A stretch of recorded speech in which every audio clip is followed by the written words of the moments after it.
For many dogs, the daily walk is the single hour they get to experience the highly stimulating outside world. But what starts as peak excitement for the animal quickly deteriorates into a stressful physical struggle for the owner.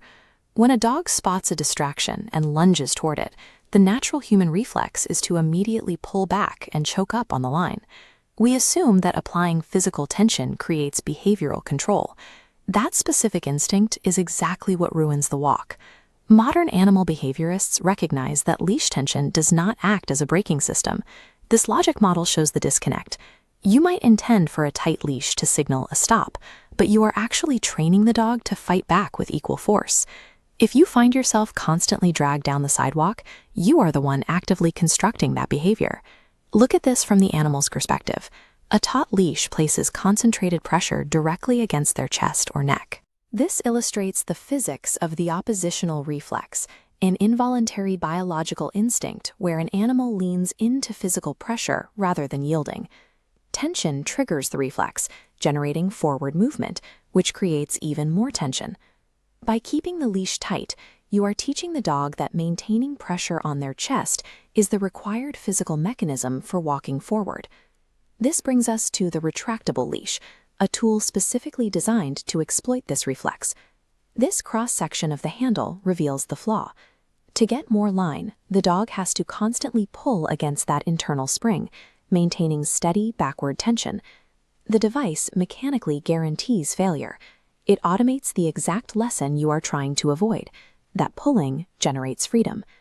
Beyond the gear, there is a severe mismatch in natural pace. To a dog, a normal human walking speed feels like crawling. When owners slow down even further to force a strict military-style heel, they drastically increase the dog's frustration and induce pulling. This maps a common error. Reaching across your body with your opposite hand to deliver a treat pulls the dog's focal point inward. This delivery angle trains them to cut directly in front of your legs, tangling the leash. Even when you use positive reinforcement, flawed physical mechanics will force the animal completely out of alignment. A successful daily walk rarely looks like a rigid military-style obedience trial. Instead, it looks like a relaxed stroll. Your visual indicator of success is the shape of the leash itself. You are looking for a distinct J-curve. An animal can only exercise self-control when they are completely free of physical constraint. If the line is tight, you are managing them. If the line is slack, they are managing themselves. To build this habit, you must reset their reinforcement history. That means practicing exclusively in low-distraction environments, like an empty living room or driveway. Stripping away environmental triggers is mandatory. It is the only way to break the deeply ingrained muscle memory of the oppositional reflex. The physical boundary is simple. Use a standard 6-foot leash, and the exact millisecond you feel tension, your forward movement ceases entirely. The walk only resumes, and high-value rewards are only delivered when the leash returns to that relaxed J-shape.